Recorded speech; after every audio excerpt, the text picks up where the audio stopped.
ሁለት ግብአት ብቻ በመጠቀም ፊታችሁን እንደዚህ ፏ ማድረግ ትችላላችሁ። በ7 ቀን ፊታችሁ ከተበላሸባችሁ እንደዚህ ጽድት የሚያደርግላችሁ ምርጥ የፊት ማስክ ሰርቻለሁ። በተለይ ከግንባራችሁ ለተሸበሸበባችሁ እንዲሁም ደግሞ ፊታችሁ ለተበላሸ በፀሐይ በሙቀት እንዲሁም ብርድ ከሆነ እናንተ ጋር አንደኛ ፊታችሁ ከተበላሸባችሁ ይሄንን የፊት ማስክ ሰርታችሁት ለ7 ቀን ሞክሩት። በእርግጠኝነት ውጤታማ ትሆናላችሁ። ሰላም ቤተሰብ እንዴት ናችሁ? ሰላም ናችሁ? እኔ በጣም ደህና ነኝ። እግዚአብሔር ይመስገን።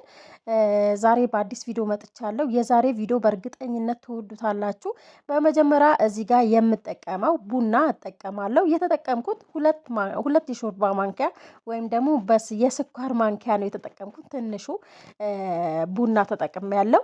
እናንተ ንስካፌ ካላችሁ ንስካፌ መጠቀም ትችላላችሁ። እንዲሁም ደግሞ ያበሻ ቡና ካላችሁ ያበሻ ቡና መጠቀም ትችላላችሁ። ንስካፌ ከሆነ እንደዚህ ራሱ ብዙ ሰዓት ወይም ደግሞ ብዙ ደቂቃ አይፈጅባችሁም ማለት ነው። እንዲሁም ደግሞ የተጠቀምኩት እዚህ ጋር ኦሊቭ ኦይል ወይም ደግሞ የወይራ ዘይት ተጠቅሜያለሁ። የወይራ ዘይት በነገራችን ላይ ለፊት ጥራት እንዲሁም ደግሞ ለደረቅ ቆዳ ላይሆን ይችላል። ግን ለደረቅ ቆዳችሁ ደረቅ ከሆነባችሁ ቤቢ ኦይል መጠቀም ትችላላችሁ። ምክንያቱም ቤቢ ኦይል ፊትን በደንብ ስለሚያለሰልስ እንዲሁም ደግሞ በቀጣይ የምጨምረው ግብአት ለፊታችሁ ልስላሴ ማንኛውም ፊት ስለሚያለሰልስ ምንም ችግር የለውም እና ከዛ በኋላ ቤቢ ኦይል ጨምሬበታለሁ።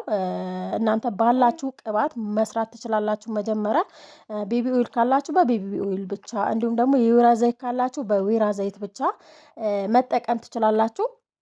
ከዛ በኋላ እንደዚህ በደንብ አዋህጄዋለሁ። ካዋሃድኩት በኋላ ውሃ አሞቄ ከዛ በኋላ እስቲም እናደርገዋለን። ቢያንስ ለ15 ደቂቃ ያክል እስቲም መደረግ አለበት። ምክንያቱም ቅባቱ እና መዋሃድ አለበት ማለት ነው። ቡናው በደንብ ተዋህዶ ምርጥ ቅባት እንዲሰጠን ለፊታችን የሚሆን ምርጥ ቅባት እንዲሰጠን በመጀመሪያ እዚህ ጋር እናዋህደዋለን። እስቲም ስታደርጉት ቢያንስ ለ15 ደቂቃ በቂው ነው።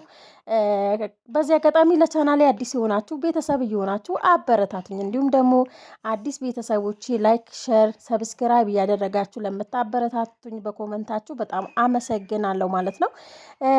ከዛ በኋላ እዚህ ጋር የተወሰነ ደቂቃ ይፈጅባችኋል፣ ግን ምንም አይደለም ማለት ነው። ከዛ የተጠቀምኩት እዚህ ጋር ሶፍት ነው እኔ የተጠቀምኩት። እናጠለዋለን። ማጥለያ የተጠቀምኩት ሶፍት ነው። ሶፍት ሲሆን በነገራችን ላይ ማለት ነው ይሄ ሶፍት በፊት እኔ አሁን አይረጥብም እንዴል ነበር፣ ግን ቅባት ስለሆነ አያረጥበውም በጭራሽ አይረጥብም እና ምንም ነገር ደግሞ ወደ ውስጥ አይገባባችሁም እና እንደዚህ ሶፍት ደራርባችሁ ስታጠሉ ሶፍት ደራርባችሁ አጥልሉ። የቡናውን ይሄ ዝቃጩን ወደ ውስጥ እንዳይገባባችሁ እና በጣም ነው እኔ ራሱ ለሁለተኛ ጊዜ እንደዚህ ስሰራበት ግን ሰርፕራይዝ ነው የሆንኩበት። ለካ አይወጣም። በሌሎች ቪዲዮዎች የሌሎች ሀገር ዜጎች ሲሰሩ ሳይ አይወጣም እንዴል ነበር። ስለዚህ እኔ ሞከርኩት፣ አይወጣም። በትክክል ነው የሚያጠልላችሁ። ቅባቱ ብቻ ክልል አድርጎ ከውስጥ ያውጠዋል ማለት ነው። እንዲሁም ለተወሰነ ደቂቃ ራሱ እንደዚህ አድርጋችሁ ለ1 ሰዓት ምናምን ብትተውት ቅባቱ ራሱ እየተንጠፋጠፈ ቅባቱ ይወጣል ማለት ነው። እና ቅባቱ ብቻ እየተንጠፋጠፈ ይወጣል። ጥፍጥፍ ብሎ ወጥቶ ታገኙታላችሁ። ስራ ካላችሁ ራሱ አስቀምጣችሁ ስራችሁ መስራት ትችላላችሁ። ከዛ በኋላ እዚህ ጋር ጭምቅ አርጌ ቅባቴን አወጣውኝ። ደግሞ ሲያምር እንዴት አባቱ እንደሚያምር የምር። ይሄንን በነገራችን ላይ ይሄንን ብቻ የቡና ቅባት ለጸጉራችሁ እድገት እንዲሁም ከግንባራችሁ ለሸሸ ራሱ ለጸጉራችሁ መጠቀም ትችላላችሁ። በተለይ ቅንድባችሁ ማሳደግ ከፈለጋችሁ ራሱ ለቅንድባችሁ ራሱ መቀባት ትችላላችሁ። በትንሽ በጆሮ መጥረጊያ በሱን እየቀባችሁ ማታ ማታ ከዛ ጠዋት መታጠብ ትችላላችሁ ማለት ነው። እና ቅባቱን ይህንን ይመስላል የቡና ቅባት ግን ለጸጉሬ እሰራለሁ በቀጣይ። ያው አይሆንልኝም እንጂ ጊዜ የለኝም እንጂ ብቻ ከዛ በኋላ የተጠቀምኩት እዚህ ጋር ቫዝሊን ተጠቅሜ ያለው ክሬማችን እንሰራለን አሁን።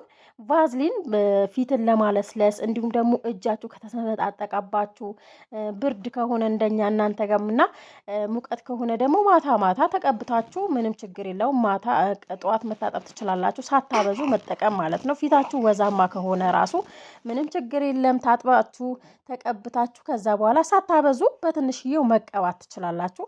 ከዛ በኋላ ቡናችንና እዚህ ጋር ማስካችንን ክሬማችንን አንድ ላይ በደንብ እናዋህደዋለን። በዚህ አጋጣሚ ይሄንን ክሬም በጭራሽ አይበላሽም፣ በጭራሽ ማለት ነው፣ በምንም ታምር። ምክንያቱም ቫዝሊን አልገባ ቫዝሊ ራሱ ነው፣ የራሱ የቻለ ነው። ስለዚህ ውሃ አልገባበትም። አንድ ነገር ውሃ ከገባበት